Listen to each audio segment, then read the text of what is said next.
సరే ఇప్పుడు కొంతమందిని చూస్తూ ఉంటాము. అంటే అనుకున్న పనులు అనుకున్నట్టు అవ్వవు. ఏ విషయంలో అయినా కావచ్చు. లేట్ అవుతూ ఉంటారు. లేకపోతే ఆహ్, రావాల్సిన ఇన్‌కమ్ రాదు. జాబ్ విషయంలో ఇబ్బంది పడతారు. అనుకున్న జాబ్ చేయరు. ఏదో కాంప్రమైజ్ అయ్యి ఇంకో జాబ్‌లో ఎక్కడో జాయిన్ అవుతారు. ఇలా ప్రతిదానికి అడ్జస్ట్ అవ్వకుంటూ బతుకుతారు. దీనికి అండ్ అలాగే వాళ్ళు పెళ్లి చేసుకున్న డేట్‌కి ఏమన్నా సంబంధం ఉండే ఛాన్స్ ఉందా? పెళ్లి డేట్.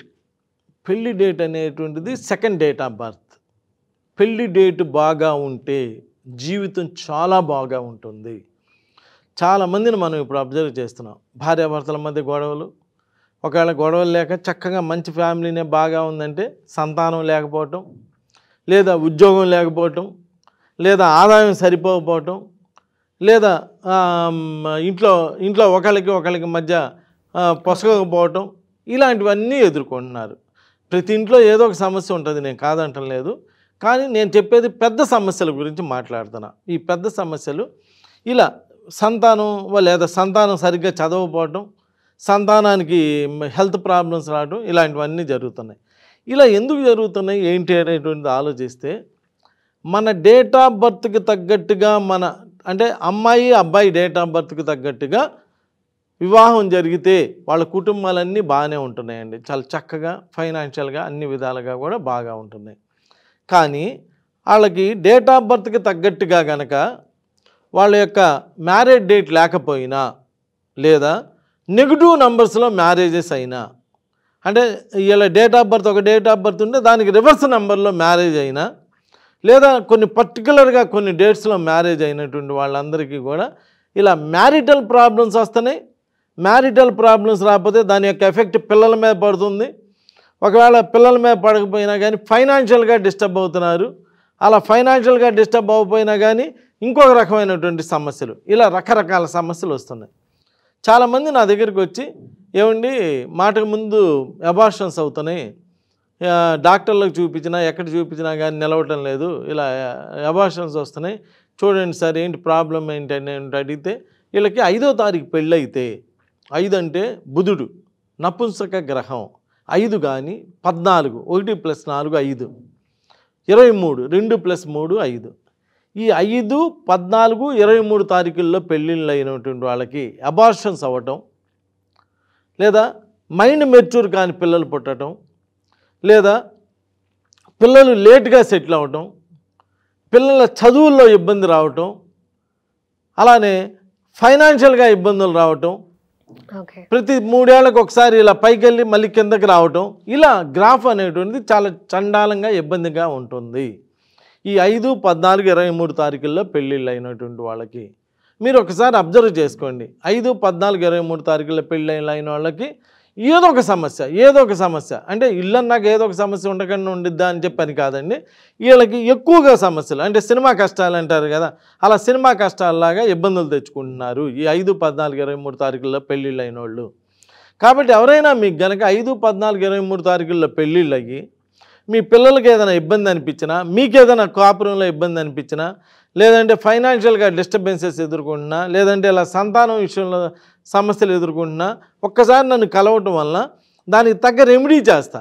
ఆల్రెడీ పెళ్ళి అయిపోయింది కదండి, మళ్ళీ రెమెడీ ఎలా చేస్తారండి అంటే, అందుకనే పెట్టారు తిరుపతిలో కళ్యాణం అని, శ్రీశైలంలో కళ్యాణం అని, ఇలా లీలా కళ్యాణం అని, పార్వతీ కళ్యాణం అని, ఇలా కళ్యాణాలన్నీ ఎందుకు పెట్టారంటే మన పూర్వీకులు ఎంతో ఆలోచించి, ఇలా ఏదన్నా నెగిటివ్ డేట్లో కనుక ఒకవేళ పెళ్ళిళ్ళు చేసుకొని కనుక పెళ్లి విషయంలో చాలా ఇబ్బందులు పడుతుంటే ఆ మ్యారేజ్ డేట్ని కవర్ చేసి మళ్ళీ మంచి లైఫ్ ఇవ్వడానికి అని చెప్పి ఇలా కళ్యాణాలు అనేటువంటిది ఏర్పాటు చేయడం జరిగింది. సో అలాంటి ఆ డేట్లో మ్యారేజెస్ ఎవరైనా ఇబ్బంది పడుతుంటే ఒకసారి నన్ను కలిస్తే ఈ విధంగా రెమెడీస్ చేయడం జరుగుతుంది. అలా రెమెడీస్ చేయటం వల్ల మీ ఫైనాన్షియల్ పొజిషన్ బాగా వస్తుంది, చాలా మంచి పొజిషన్కి వెళ్తారు. అక్కడి నుంచి మీ పిల్లలు సంతానం లేకపోతే సంతానం కలుగుతారు, ఆ సంతానం కూడా మంచి సంతానం కలగడానికి అవకాశం ఉంది. తర్వాత పిల్లలు బాగా చదువుకోవడానికి అవకాశం ఉంది, అన్ని రకాల అవకాశాలు ఉన్నాయి.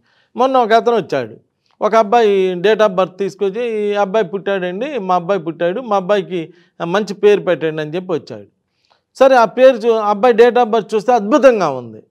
ఏంది ఇంత మంచి అద్భుతమైన డేట్ ఆఫ్ బర్త్లో పుట్టాడు, ఓకే మీ మ్యారేజ్ డేట్ ఎంత అండి అంటే 14 అని చెప్పాడు. అటు చూద్దామంటే ఆడ మ్యారేజ్ డేట్ బాగాలేదు, అయినా కానీ అబ్బాయి తెచ్చి పేరు పెట్టమని చెప్పి తెచ్చినటువంటి వాళ్ళ అబ్బాయి మంచి డేట్ ఆఫ్ బర్త్లో పుట్టాడు, ఆటోమేటిక్గా మన దగ్గరికి వచ్చారు కానీ మంచి పేరు పెడతాం, మంచి ఫ్యూచర్ ఉంటుంది, అంతా బాగానే ఉంటుంది.